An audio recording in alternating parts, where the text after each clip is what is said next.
उत्तराखंड में निकाय चुनाव इन दिनों जोर पकड़ रहे हैं और उत्तराखंड में 23 तारीख को निकाय चुनाव है। 25 तारीख को इसके नतीजे आएंगे। भाजपा से अभी हमने हाल ही में बात की थी और यही सवाल उठाया था कि निकाय चुनाव में मुद्दे क्या रहने वाले हैं। आज हमारे साथ मौजूद हैं कांग्रेस के प्रदेश अध्यक्ष करण मेहरा जी। उनसे बात करते हैं कि निकाय चुनाव में कांग्रेस किस तरह से लड़ाई लड़ रही है, कांग्रेस के क्या मुद्दे हैं और आगे की रणनीति क्या रहेगी। सर, सबसे पहले बहुत बहुत स्वागत है आपका। नमस्कार भाई।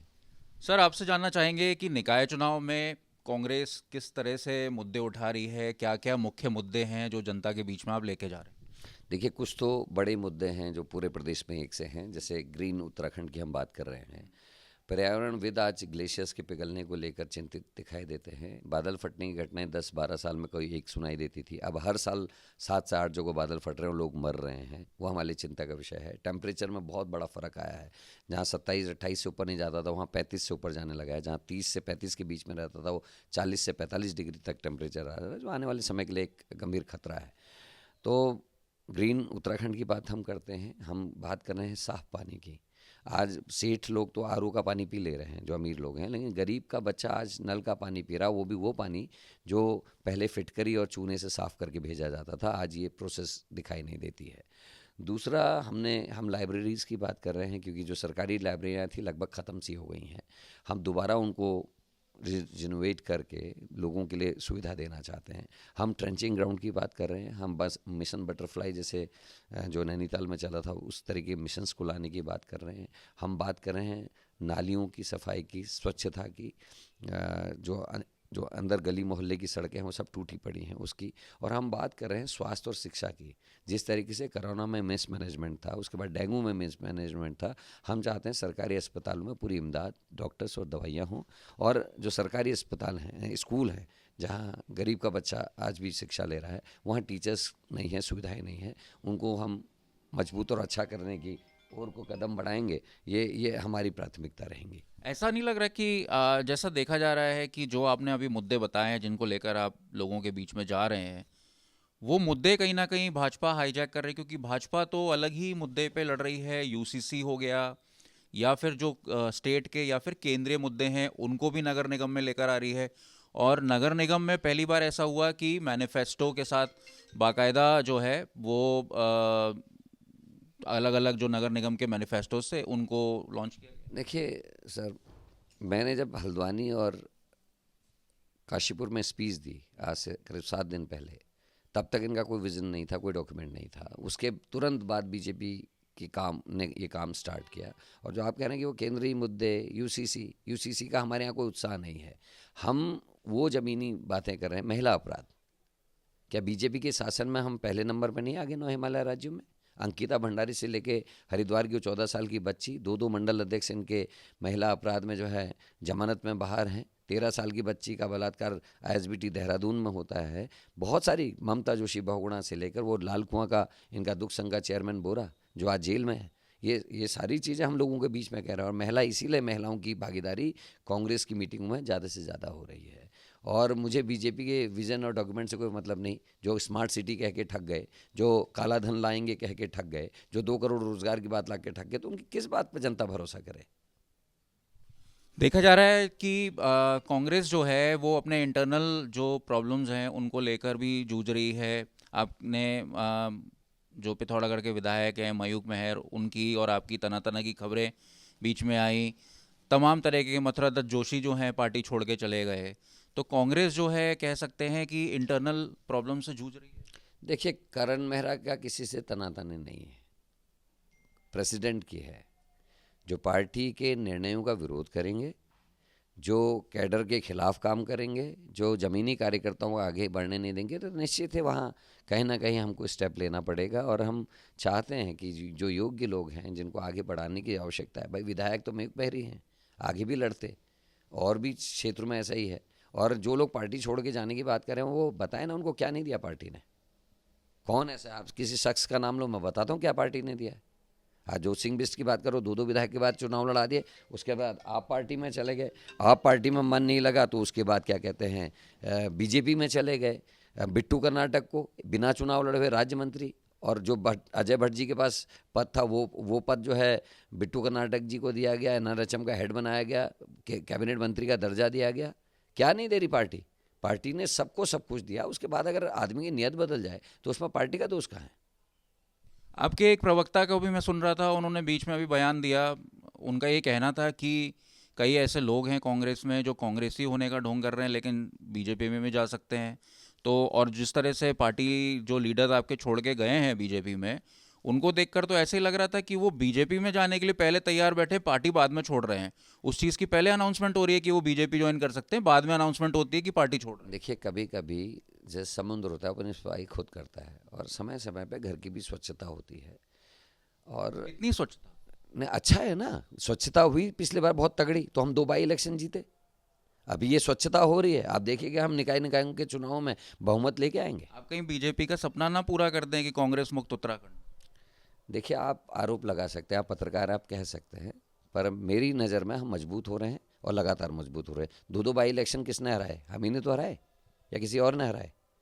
सरकार रहते हुए 2 बाई इलेक्शन जीते हैं, एक इलेक्शन हम जीतते जीतते रह गए बागेश्वर का, और रोज़ पार्टी दिन प्रतिदिन मजबूत हो रही। कोई दिक्कत नहीं है, हम आगे भी मजबूत हों। जिन लोगों को आपने निष्कासित किया निकाय चुनाव में, जो लोग पार्टी छोड़ के चले गए या फिर जिनको आप निष्कासित करने वाले हैं, ऋषिकेश के दिनेश चंद मास्टर जी का मैं एग्जाम्पल लेता हूँ। वो इस समय उनका कैंपेन चल रहा है और उनको पॉपुलैरिटी अगर मौजूदा समय में देखा जाए तो मिल रही है, बाकी कैंडिडेट्स को भी मिल रही है, लेकिन उनको एक निर्दलीय होने के नाते भी मिल रही है। ऐसा नहीं लगता कि अगर ये गेम चेंजर साबित हुए तो फिर आपको पछतावा होगा कि नहीं, इनसे एक बार बात करनी चाहिए थी, कॉन्फिडेंस में लेना चाहिए था? कहीं बातचीत या कम्युनिकेशन की कमी है? मैं ये नहीं कह रहा हूँ कि आपकी वजह से हो रहा है, हो सकता है पार्टी लाइनर्स में जो है वो कॉन्फ्लिक्ट हो रहा है। आपको ये क्यों लग रहा कि बात नहीं की होगी? दिनेश मास्टर साहब से मैंने भी, हमारे सीनियर्स ने भी, सभी ने बात की, और टिकट से पहले भी बातचीत हुई है। उस समय जो उन्होंने अपनी प्रॉब्लम्स बताई थी वो भी हमने सुनी है। और आज अगर उनके लिए माहौल बन रहा है तो अच्छी बात है ना। ऐसे ही संजय जी के साथ भी हुआ था, संजय डोभाल जी के साथ। अगर कांग्रेस जीती शायद नहीं जीतते, और वैसे दिनेश मास्टर जी के साथ हो रहा है। वहाँ ऋषिकेश में कांग्रेस बहुत मजबूती से लड़ रही है। हाँ, हल्ला गुल्ला है, मीडिया हाइप दे रहा है, लेकिन आने वाले समय में जब रिजल्ट आएगा तो पता चलेगा क्या हुआ है। कांग्रेस के वोट कट सकते हैं, केदारनाथ में देखने को मिला। वो दोनों के काट रहे हैं, वो बीजेपी के भी काट रहे हैं, नुकसान कांग्रेस को हो रहा है, बीजेपी को भी हो रहा है। केदारनाथ में जिस तरह से बीजेपी जीत दर्ज कर ले गई, 5,000 से ज़्यादा का मार्जिन ले गई, अगर त्रिभुवन चौहान मैदान में नहीं होते तो जीत सकते थे। आपके प्रश्न में आपका उत्तर है। जो आपने प्रश्न किया कि बीजेपी को मदद होती है, बीजेपी कहाँ क्या खेल खेल रही है, इसको जनता को समझना होगा। कौन लोग हैं जो नारायण दत्त तिवारी जी के लिए नौछी में नारायणा बोलते थे, गाना लिखते थे, वो आज दूसरी जगह से खड़े होकर बैटिंग कर रहे हैं। अन्ना हजारे रिपीट हो रहे हैं। अन्ना हजारे ने बहुत बातें की थी कांग्रेस के समय में, अब क्या भ्रष्टाचार नहीं हो रहा? नरेंद्र सिंह नेगी जी की बात कर रहे हैं। मैं हाँ उनकी बात कर रहा हूँ। तो ऐसे लोग बहुत होते हैं समाज में जो मौका देखते हैं। कांग्रेस क्या उनको लेकर चिंतित है, या जिस तरह से वो बीच बीच में आवाज़ उठाते हैं, चाहे वो भू कानून की हो, कहीं ना कहीं कांग्रेस के जो मुद्दे हैं या कांग्रेस की जो छवि है उस पर असर पड़ता है? देखिए, छवि पर असर नहीं, वो जन सरोकारों की जहाँ पर लड़ाई लड़ते हैं हमें भी पसंद आता है, लड़ना भी चाहिए, लोगों में जागरूकता आनी चाहिए। लेकिन राजनीति में अगर फ़ायदा बीजेपी को हो रहा उनके किसी कर्म से, तो निश्चित ही ये दुर्भाग्यपूर्ण है। कांग्रेस के इस समय जो मुद्दे हैं उसमें जो मलिन बस्ती है, स्वास्थ्य है, ऋषिकेश में आज तक ने खबर दिखाई थी कूड़े का पहाड़, वो मिसिंग लग रहा है। आप क्या सोचते हैं? आप कैसे कह सकते हैं? हम हरिद्वार कॉरिडोर का विरोध कर रहे हैं, ट्रंचिंग ग्राउंड की बात मैंने आपके सामने अभी कही। हम बहुत सारे अलग अलग स्थानीय मुद्दे हैं, उन पर बातचीत कर रहे हैं, और ये सारे हमारे मुद्दे हैं जो आप कह रहे हैं। एक विपक्ष की जो भूमिका होती है, एक अग्रेशन होता है, एक जोर से जो आंदोलन चलाया जाता है, वो कांग्रेस में कहीं ना कहीं मिसिंग लग रहा है। उसके उलट जो रेबल्स हैं या फिर निर्दलीय युवा नेता हैं या फिर नेता हैं, उनको ज़्यादा देखा जा रहा है। हो सकता है, ये बात मैं इसलिए कह रहा हूँ क्योंकि हो सकता है मैं सोशल मीडिया ज़्यादा देखता हूँ, ज़मीन की हकीकत मुझे नहीं हो। आप मुझे बताइए, क्या इसमें कहीं कमी है या मेरा नज़रिया गलत है? देखिए, चश्मे की बात है। हम 12 दिन गिरफ्तारी देते हैं अंकिता भंडारी में, पूरे गढ़वाल का दौरा करते हैं, लेकिन हमारा दिखाई नहीं देता। हम ट्रिपल एससी भर्ती घोटाले में 17 दिन लगातार प्रोग्राम करते हैं और जिसमें से 8 दिन हमारी गिरफ्तारी होती है, लेकिन वो दिखाई नहीं देता। बॉबी पवार को जब गिरफ्तारी की जाती है, सबसे पहले कारण मेरा अपने साथियों के संग जेल पहुंचते हैं, हम आंदोलन में भी मदद करते हैं, लेकिन वो दिखाई नहीं देता। ये दुर्भाग्य है और हमको ये छोटे छोटे ड्रामे करने की आवश्यकता नहीं है। हम बड़ी लड़ाइयाँ बखूबी लड़ रहे हैं, हम स्कैडर्ड वे में लड़ रहे हैं और शायद हो सकता है आपको ना दिखाई देता हो। यूसीसी को लेकर क्या सोचते हैं आप? क्योंकि यूसीसी को लेकर बीजेपी शुरू से रिपीटेडली मैं कहूँगा कि बार बार बीजेपी बोल रही है कि 25 के बाद या फिर जब नगर निगम के इलेक्शंस ख़त्म हो जाएंगे हम तुरंत लागू कर देंगे। ये चुनाव के दौरान बोलना सही है? और यूसीसी के आने से कितना बदल जाएगा उत्तराखंड, आपको क्या लगता है? देखिए 27 हम अभी एमपी चुनाव में भी ये सब सुन रहे थे, लागू हो रहा है, आज भी सुन रहे हैं। और ये केंद्र सरकार का सब्जेक्ट है, इसमें बहुत सारी धाराएं ऐसे हैं बिना लोकसभा और राज्यसभा से पास करे हुए वो नहीं हो सकती। तो ये वैसे भी बीजेपी का एक बड़ा एजेंडा रहा है। क्यों नहीं 11 साल की सरकार में केंद्र से इसका लागू किया? क्यों गिनी पिग के रूप में, टेस्टिंग के रूप में उत्तराखंड का इस्तेमाल किया जा रहा है, जिसका असर दिल्ली में ना पड़े पड़ोस में, जिसका असर हिमाचल में पड़ोस में ना पड़े, जिसका असर हरियाणा में ना पड़े। ऐसे यूसीसी का क्या लाभ? और मैं तो आपके माध्यम से प्रश्न कर रहा हूँ, बीजेपी वो 2 लाख लोग जिनसे इन्होंने बातचीत की है, जो ये दावा करते हैं, उनका एक लिस्ट तो जारी करें, हम बात तो करें, पत्रकार उनसे बात तो करें कि आप गए थे, आपने कोई सुझाव दिया था। ऐसे लोगों की 2 लाख लोगों की लिस्ट तो जारी करे बीजेपी। मैं पिछले 3 महीने से इस बात की मांग कर रहा हूँ, लेकिन अभी तक कोई जवाब नहीं आ रहा है, क्योंकि मुझे पता है ये एक तरफा डॉक्यूमेंट है और इसका कोई असर नहीं होने वाला। लोगों में इसके लेके कोई रुझान नहीं है। जो बीजेपी का हिंदू मुस्लिम का नैरेटिव है, उसका ABC में से कोई एक पॉइंट ये भी है। बीजेपी को देखा जा रहा है कि पार्टी के जो लीडर्स हैं वो साथ मिलकर जो है वो हर जगह दिखाई दे रहे हैं। मुख्यमंत्री नगर निगम चुनावों में, निकाय चुनाव में खुद दौरे कर रहे हैं, बड़े बड़े नेता प्रदेश के दौरे कर रहे हैं, सबकी ड्यूटी लगाई गई है। एक तरह से दिखाने की कोशिश कर रहे हैं कि 27 से पहले भी हम पूरी तरीके से तैयार हैं, एकजुट हैं।